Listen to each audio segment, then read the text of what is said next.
बड़ा साफ साफ खुले में प्रधानमंत्री का बयान जो दुनिया सुन रही है, और पाकिस्तान तो मुझे लगता है इस वक्त कान पर टीवी सेट लगाकर सुन रहा होगा। बिल्कुल, देखिए ऐसे सही बात कह रहे हो सौरभ जी, क्योंकि पाकिस्तान को समझ में नहीं आ रहा है कि भारत क्या करेगा। देखिए वहाँ के पॉलिटिशियन भी कह रहे हैं कि अभी समझ नहीं आता मोदी करेगा क्या, उनको डर बैठा हुआ। देखिए आपको याद होगा जब उड़ी के बाद में पाकिस्तान ने सोचा था कि ये शायद क्रिकेट मैच बंद कर देंगे, तब हमने सर्जिकल स्ट्राइक की, उन्होंने उम्मीद नहीं की थी कि सर्जिकल करेंगे।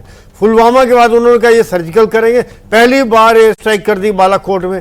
यानी कि हर बार जहां तक पाकिस्तान सोचता है उससे 10 कदम आगे भारत सोचता है, और इस बार भी उसको समझ में नहीं आ रहा है कि इंडस वाटर को रोक दिया, इंडस वाटर ट्रीटी को अबेंस में कर दिया। यहाँ पर अब देखिए किस प्रकार से पानी के कंट्रोल जब आ रहा है वहां पर आग लगी हुई है, उनको तो कोई कह रहा है खून का दरिया बह जाएगी। प्रधानमंत्री ने दोबारा इसकी बात क्यों की है? इसकी बात यह है कि देखिए प्रधानमंत्री का दृढ़ निश्चय है कि करना जरूर है, इसमें कोई शक नहीं है। जो 26 नागरिकों का खून बहा है, ये देखिए यहाँ 2-3 चीजें उनकी पाकिस्तान के प्लान को प्रधानमंत्री समझ के हैं। एक तो हिंदू मुस्लिम में डिवाइड करने की कोशिश की जा रही है देश के अंदर, कश्मीर में जो शांति चल रही थी, पीस चल रहा था, उसको खत्म करने की कोशिश की है, और तीसरी बात शायद भारत की इकॉनमी को भी ठेस पहुंचाने की कोशिश करें। जिस प्रकार से इन्वेस्टमेंट हो रहा था, जिस प्रकार से ग्रोथ हो रही है, शायद आज दुनिया में मैसेज देने की कोशिश कर रहे हैं, हो नहीं रहा है कि आज भारत की स्थिति स्टेबल नहीं है। यही कारण है कि मैं बहुत खुश हूं कि आज जिस प्रकार से मैच्योरिटी से हमारी लीडरशिप इसका जवाब दे रही है, और शांति से सोच समझ के हमारा काम हो रहा है, एक एक स्टेप नपा तुला, जिसका चोट पाकिस्तान को बहुत गहरी पड़ रही है, लेकिन उनको समझ में नहीं आ रहा किस प्रकार हो रहा है। तो ये सब बातें देखते हुए आज पूरा देश हमारे साथ खड़ा हुआ है, विदेश दुनिया हमारे साथ खड़ी हुई है, क्योंकि वो समझ रहे हैं कि पाकिस्तान किस प्रकार से आतंकिस्तान है। और यही कारण है कि आप देखिए कि मोदी जी ने एक चीज निश्चित है, पाकिस्तान की सर दूसरी इस वक्त उसको प्रॉब्लम यह है कि पूरी दुनिया भारत के साथ खड़ी क्यों हो गई है। मैं आपके लिए केवल पढ़ के बता रहा हूं कितने मुल्कों के देश सीधे प्रधानमंत्री नरेंद्र मोदी को फोन करके ये कह चुके हैं कि आतंकवादी हमला जो है बहुत कायराना हमला था और हम भारत के साथ हैं और भारत जो इसकी उचित कार्रवाई समझे करे। डोनाल्ड ट्रंप सबसे ऊपर प्रधानमंत्री से बात की थी, ऑस्ट्रेलिया के प्रधानमंत्री एंथनी एल्बनीज़, नेपाल के प्रधानमंत्री, मॉरिशस के प्रधानमंत्री, यूएसए के vice president J D Vance, Israel के प्रधानमंत्री बेंजामिन नेतन्याहू, जॉर्डन के किंग अब्दुल्ला II, जापान के prime minister Shigeru Ishiba, France के राष्ट्रपति इमैनुअल मैक्रों, इटली की जॉर्जिया मेलोनी, इजिप्ट के राष्ट्रपति Abdel Fattah el Sisi, Netherlands के डिक शॉफ, यूके के केयर स्टारमर, श्रीलंका के राष्ट्रपति, इनके अलावा यूएई के मोहम्मद बिन जायद अल नाहयान, ईरान के मसूद पेजेश्कियान, ये तमाम वो लोग हैं, और इसमें से आधे तो मैंने आपको बताया अरब दुनिया के लोग। तो उसकी तो प्रॉब्लम यह है कि उसकी कोई बात सुनने को तैयार नहीं है। भारत कोई सबूत दे ना दे, दुनिया का हर मुल्क ये मानने के लिए तैयार है कि इस आतंकवादी पीछे के हमले के पीछे पाकिस्तान ही होगा, और कौन। हाँ बिल्कुल, देखो इसमें कोई शक नहीं है कि पाकिस्तान का नाम इतना बदनाम हो रखा है। कहते हैं कि जो 100 टॉप टेररिस्ट हैं वर्ल्ड के, उसमें से 87 टेररिस्ट वो हैं या तो वो पाकिस्तान के हैं या उनकी रूट पाकिस्तान के साथ है।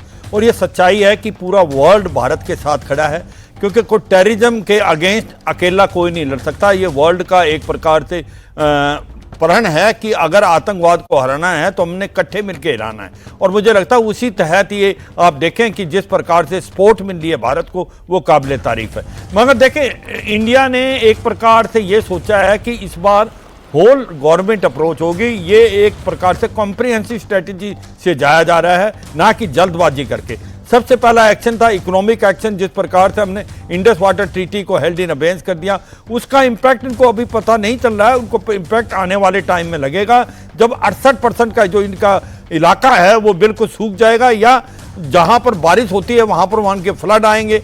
तो जब इनको पता चलेगा इंडस वाटर ट्रीटी का क्या इम्पैक्ट था। दूसरा है डिप्लोमेट। अगर आप देखें कि पूरे इन्वायरमेंटल को शेप कर दिया, आज सारा वर्ल्ड आपके साथ खड़ा है। आज हम बोल रहे हैं फाइनेंशियल एक्शन टास्क फोर्स को कि आप इसको ग्रे लिस्ट पे डालें आतंकवाद के लिए, जिस प्रकार से पहली 4 बार डल चुका है। और अब जो लास्ट में होने वाला है वो है आपका काइनेटिक एक्शन, जिसको आप मिलिट्री ऑपरेशन बोलते हैं। ये बिल्कुल सच्चाई है कि इस बार जो अलग क्या होने वाला है जो पहले हुआ है। देखो ये याद रखो, पहले हमने जब भी एक प्रकार स्ट्राइक किया वो आतंकवादियों पे किया, चाहे उड़ी के बाद जो सर्जिकल स्ट्राइक किया जहां पर 28 से 30 जो आतंकवादियों को मारा गया उनके लॉन्च पैड पे, या पुलवामा के बाद बालाकोट किया, जैसे मोहम्मद का जो ट्रेनिंग कैंप था वो 90 किलोमीटर वो आपका पीओके में नहीं, खैबर पख्तूनख्वा में घुस के मारा था। मगर इस बार अलग ये है कि सर ये पाकिस्तान को भी लग रहा है क्या कि इस बार हमला आतंकवादियों पे नहीं सीधा सेना पे होगा? यस, आपने सौरभ बहुत अच्छा बोला